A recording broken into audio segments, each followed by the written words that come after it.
এই সেনাবাহিনীর সর্বক্ষণ সব সময় বিপদে আপদে, আমি ওই সেনাবাহিনীর জেনারেল ছিলাম, আমরা দেখেছি জনগণ আমাদেরকে কিভাবে ভালোবাসে।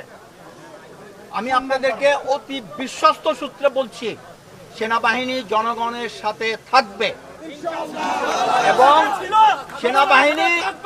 সেনাবাহিনী ক্যান্টনমেন্টে যাবে না, জনগণের সাথে থাকবে।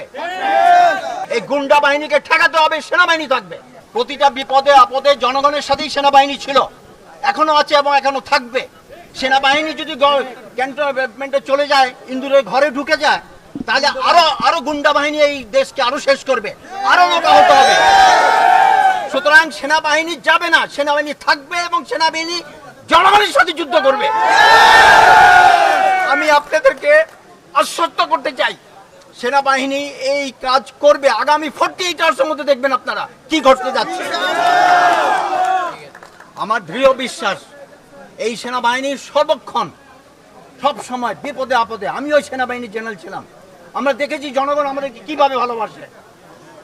আমি আপনাদেরকে অতি বিশ্বস্ত সূত্রে বলছি, সেনাবাহিনী জনগণের সাথে থাকবে এবং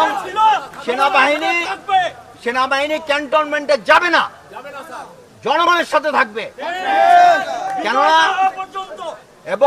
কেননা সেনাবাহিনী যদি আজকে ক্যান্টনমেন্টের ভিতরে যায়, কালকে 100 মারা গেছে, 1000 লোক বেশি মারা যাবে। এই গুন্ডা বাহিনীকে ঠেকাতে হবে, সেনাবাহিনী থাকবে এবং আমার দৃঢ় বিশ্বাস সেনাবাহিনী সেই কাজ করবে। এবং আমি একটা কনফিডেন্সিয়াল সোর্স থেকে বলছি, সেনাবাহিনী বিচ্যুত হবে না, জনগণকে বিট্রে করবেন না। ইনশাআল্লাহ বাংলাদেশ সেনাবাহিনী জিন্দাবাদ, এই প্রজন্ম জিন্দাবাদ। আমরা সবাই রিটায়ার্ড এবং রিটায়ার্ড হয়ে গেছি, যার জন্য আমরা সত্যি কথা বলতে ভয় পাই। ইনশাআল্লাহ বিজয় আমাদের হবেই, এই সরকার পদত্যাগ করবেই এবং এই যুগের জনগণ, এই ছাত্র সমাজই ভবিষ্যৎ গড়ে তুলবে। কিছু বাদ দিয়ে ডিএইচএস মিরপুর থেকে আসছি এখানে যোগ দিতে এবং একতা প্রকাশ করতে যে আমরা এই দেশের সব স্টুডেন্ট, সব বাচ্চা, সবাই আমাদের বাচ্চা, তাদের জন্য আমরা আছি সবসময়। এবং রাওয়ার পক্ষ থেকে অবশ্যই আমরা সবসময় দাঁড়াবো তাদের পক্ষে। যাই হোক না কেন, এরা আমাদের সন্তান, আমাদেরকে রক্ষা করতে হবে, দেশ আমাদের রক্ষা করতে হবে। ধন্যবাদ। জামায়াতটা আপনারা লক্ষ্য করেছেন, অনেক সিনিয়র অফিসার এসছেন, তারা সবাই সামনে আসতে পারলেন না।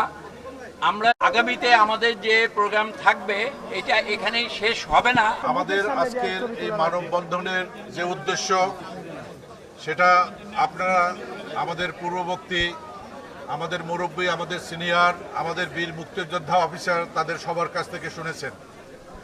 আমি এই বিষয়ে আর বিস্তারিত কোনো কিছু বলতে চাই না। আমি আপনাদেরকে আমাদের সকলের পক্ষ থেকে ধন্যবাদ জ্ঞাপন করছি। এই বৃষ্টি দিনে আপনারা সবাই কষ্ট করে এসে আমাদের যেই বার্তা, সেই বার্তা সবার মাঝে ছড়িয়ে দেওয়ার জন্য আমি আপনাদেরকে আহ্বান করছি। এই রকম পরিস্থিতিতে একটা দেশ পরিচালনা করা একটা সরকারের পক্ষে সম্ভব না। সরকারকেই বুঝতে হবে যে এইভাবে দেশ চালানো যায় না, যেখানে এতগুলো রক্ত, একদিনে 100 লোকের মৃত্যু।